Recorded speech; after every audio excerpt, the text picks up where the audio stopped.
किसी धारावाही चालक पर लगने वाला बल, यदि वह धारावाही चालक कहाँ स्थित हो, किसी चुंबकीय क्षेत्र में, तो सीधे सीधे शीर्षक हो जाता है किसी चुंबकीय क्षेत्र में स्थित धारावाही चालक पर लगने वाला बल।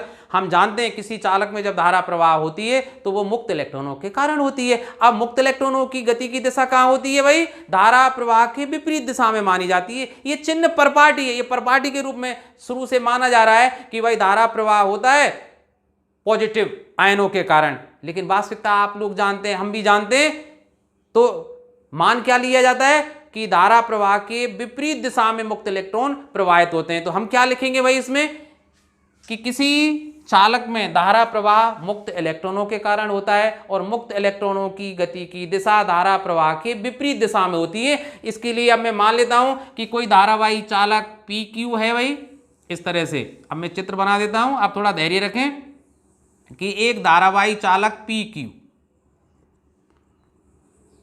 PQ और इसकी लंबाई मान लेते हैं L, PQ की टोटल लंबाई L मान लेते हैं, और ये किसी चुंबकीय क्षेत्र के लंबवत रखा हुआ है। अर्थात यूं कह सकता हूं कि चुंबकीय क्षेत्र की दिशा कहां है, इस धारावाही चालक के लंबवत है। अब हम जानते हैं भाई लंबवत इस तरह से तो दिखाई नहीं सकते, तो फिर चिन्हों का प्रयोग करना पड़ेगा, सिंबल्स का प्रयोग करना पड़ेगा। तो आप जानते हैं कि क्रॉस का जो निशान लगाते हैं हम, वो क्या दिखाती है कि भाई जो चुंबकीय क्षेत्र है वो पृष्ठ के लंबवत अंदर की ओर लगा हुआ है, पृष्ठ के लंबवत अंदर की ओर लगा हुआ है। तो मैं थोड़ा सा इसको बना लेता हूं भाई, चित्र बनकर तैयार है। तो हमने अब तक क्या माना कि भाई कोई धारावाही चालक PQ है जिसकी लंबाई L है और ये चुंबकीय क्षेत्र के लंबवत रखा हुआ है। दूसरे शब्दों में चुंबकीय क्षेत्र की जो दिशा है वो पृष्ठ के लंबवत अंदर की ओर है, अर्थात इस चालक के लंबवत है। अब देखिए मैं क्या लेता हूं, इस चालक पर कोई एक अल्पांश लेता हूं, इस तरह से एक अल्पांश ले लेता हूं। अब आप कहेंगे सर अल्पांश क्यों ले रहे हैं, अभी आपको पता लग जाएगा। तो मैं एक अल्पांश ले लेता हूं जिसकी लंबाई DL है। अब इस अल्पांश में जो धारा चल रही है या धारा की जो प्रवाह की दिशा में क्या मान लेता हूं, P से Q की ओर है, अर्थात इस दिशा में P से Q की दिशा में धारा प्रवाहित हो रही है। तो आप बताइए मुझे, तो मुक्त इलेक्ट्रॉन किस दिशा में प्रवाहित हो रहे होंगे, Q से P की ओर। अब DL की कोई लंबाई है। अब मैं एक बात बताओ, धारा होती क्या है, किसी बिंदु से मुक्त आवेशों के प्रवाह की दर या आवेश के प्रवाह की दर को धारा बोलते हैं। तो अब मैं कहूं कि मुक्त इलेक्ट्रॉनों को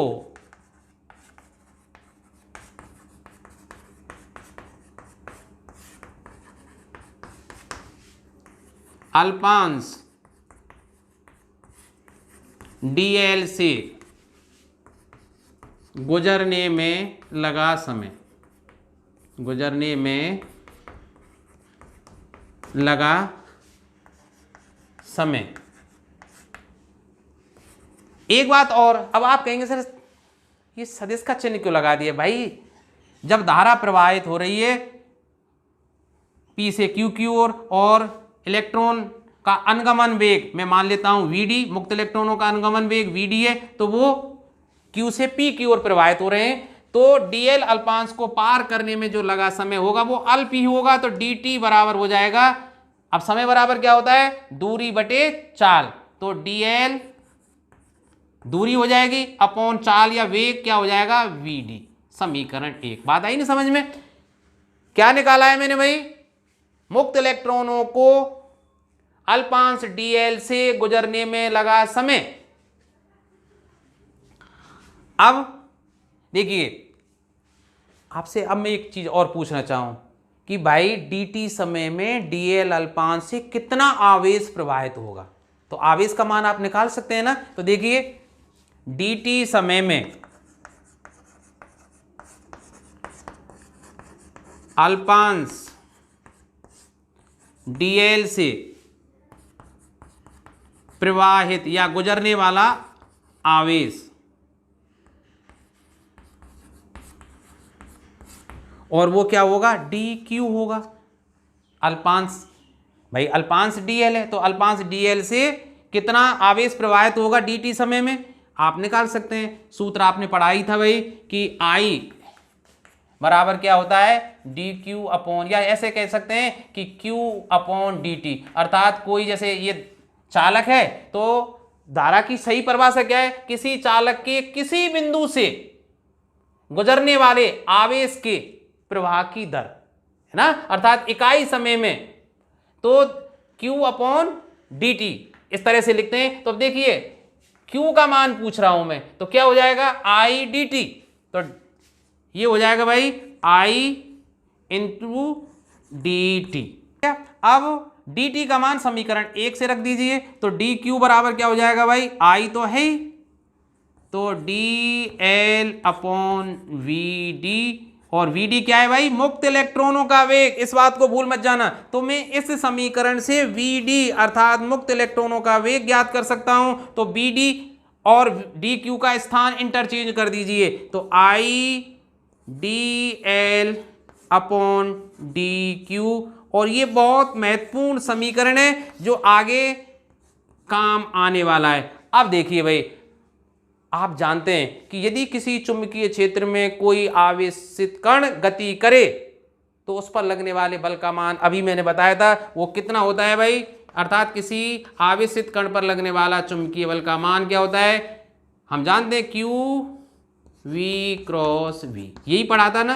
अब इस फॉर्मूले को यहां लगाइए कि डी क्यू आवेश डी टी समय में इस अल्पांश डीएल से प्रवाहित हो रहा है, तो और चुंबकीय क्षेत्र में ये रखा हुआ है, तो इस पर कितना बल कार्य करेगा, तो जो बल कार्य करेगा उसको मैं डी एफ मान लेता हूं। तो डी एफ बराबर क्या होगा, क्यू, क्यू के स्थान पर कितना आवेश प्रवाहित हो रहा है भाई, डी क्यू इंटू वी, और वी की जगह पे क्या लेना पड़ेगा हमें, अनुगमन वेग। अनुगमन वेग किसका, मुक्त इलेक्ट्रॉनों का, तो वी डी इंटू या क्रॉस बी, ठीक है। अर्थात जो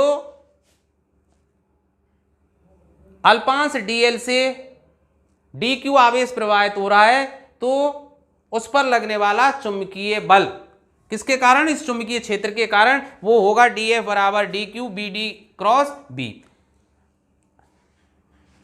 अब देखिए बी डी का मान समीकरण 2 से यहां रख दीजिए, तो डी एफ अर्थात अल्पांश में स्थित जो आवेश है उस पर लगने वाला बल होगा डी क्यू, बी डी का मान रखिए, और बी डी का मान क्या हो जाएगा भाई, I D L upon D Q cross B.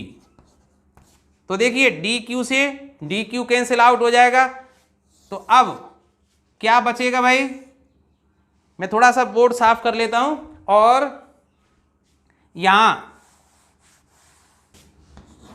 तो देखिए डी एफ बराबर आई और डी एल क्रॉस बी।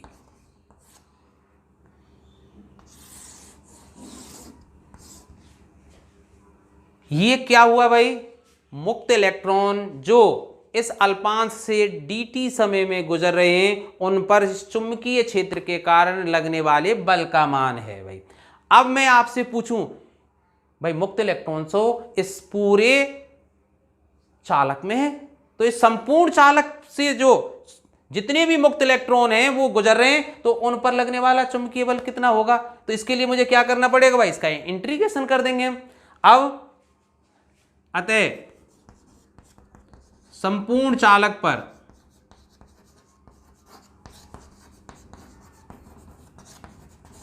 लगने वाला बल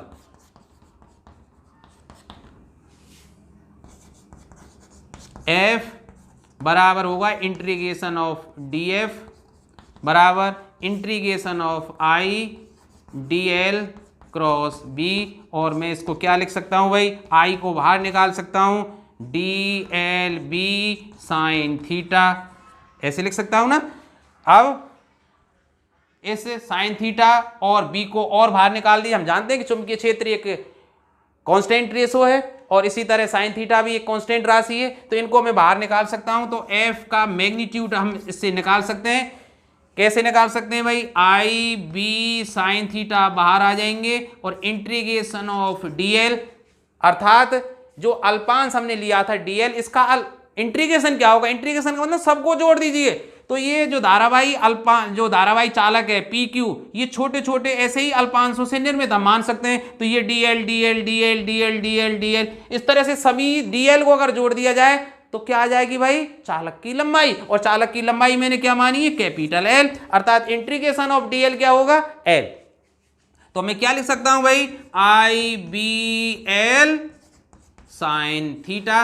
अब इसको अगर मैं सदिश रूप में लिखना चाहूं तो F बराबर, अर्थात फोर्स ऑन PQ, वो कितना हो जाएगा भाई, I, इसको लिख देंगे बाहर हम, और L क्रॉस B। मैंने सुविधा के लिए कैपिटल की L की जगह इसको स्मॉल l लिख दिया है, आप चाहें तो कैपिटल L इसमें इस्तेमाल कर सकते हैं। अर्थात कोई अगर धारावाही चालक किसी चुंबकीय क्षेत्र के में रखा हुआ है तो उस पर लगने वाले बल का मान इस सूत्र से दिया जाता है। अब इसके दो स्पेशल केस होंगे, उनको समझाने के लिए मैं थोड़ा बोर्ड साफ कर लेता हूं। इसलिए तो देखिए जो F है अर्थात फोर्स है वो I L क्रॉस B, और इसको मैं कैसे लिख सकता हूं भाई कि F बराबर I L B sine theta n cap, और n कैप क्या है, इस फोर्स की दिशा में इकाई सदिश है। इसका मतलब इस बल की जो दिशा है आप फ्लेमिंग के बाएं हाथ के नियम से ज्ञात कीजिए या दक्षिण हस्त या दाएं हाथ की हथेली नियम से ज्ञात कीजिए। अब देखिए यदि थीटा बराबर 0 डिग्री हो या थीटा बराबर 180 डिग्री हो, तो दोनों ही कंडीशन में हम जानते हैं कि साइन 0 बराबर साइन पाई, और दोनों का मान कितना होता है, 0 होता है। तो उस कंडीशन में जो फोर्स है उसका मान भी क्या होगा, 0। अर्थात यदि कोई, अब ध्यान से सुनना, यदि कोई धारावाही चालक चुंबकीय क्षेत्र की दिशा में रखा हुआ हो या चुंबकीय क्षेत्र के विपरीत दिशा में रखा हुआ हो तो उस पर लगने वाले बल का मान 0 होता है। तो यहां से हम चुंबकीय क्षेत्र की परिभाषा भी ज्ञात कर सकते हैं या बता सकते हैं। कैसे भाई, चुंबकीय क्षेत्र की दिशा वह दिशा होती है जिसमें किसी धारावाही चालक को रखने पर वह चुंबकीय बल अनुभव ना करे। ना ही समझ में, दोबारा सुनो कि किसी चुंबकीय क्षेत्र की दिशा वह दिशा होती है जिसमें किसी धारावाही चालक को रखने पर, अर्थात चुंबकीय क्षेत्र की दिशा में या चुंबकीय क्षेत्र के विपरीत दिशा में धारावाही चालक को रखने पर यदि धारावाही चालक पर लगने वाला चुंबकीय बल 0 हो तो वह चुंबकीय क्षेत्र की दिशा कहलाती है। ठीक है भाई, तो चुंबकीय क्षेत्र की दिशा क्या होती है, वह दिशा होती है जिसके अनुदिश किसी धारावाही चालक को रखा जाए और उस पर लगने वाला चुंबकीय बल 0 हो। अगली कंडीशन क्या हो सकती है कि यदि थीटा बराबर 90 डिग्री हो, तो हम जानते हैं कि साइन 90 का मान 1 होता है जो अधिकतम होता है। तब F बराबर क्या हो जाएगा भाई, ILB, और ये क्या हो जाएगा, मैक्सिमम। n कैप लगा देता हूं, n कैप का मतलब आप जानते ही हैं, बल की दिशा में इकाई सदिश, अर्थात दिशा ज्ञात कर। देखिए अब चूंकि इस पर वेक्टर चिन्ह नहीं है, इस पर भी नहीं है, अब हम जानते हैं आई तो वेक्टर राशि है ही नहीं, स्केलर क्वांटिटी है या टेंसर क्वांटिटी है, यूं कह सकते हैं। एल और बी दोनों ये वेक्टर क्वांटिटी है, लेकिन इन पर सदिश का चिन्ह नहीं था, इसलिए मैंने एन कैप इस पर लगा दिया है। तो अधिकतम मान जो होता है, बल का मान कब होता है, जब कोई धारावाही चालक चुंबकीय क्षेत्र के लंबवत रखा हुआ हो। तो अब इसकी सहायता से हम चुंबकीय क्षेत्र की परिभाषा भी ज्ञात कर सकते हैं।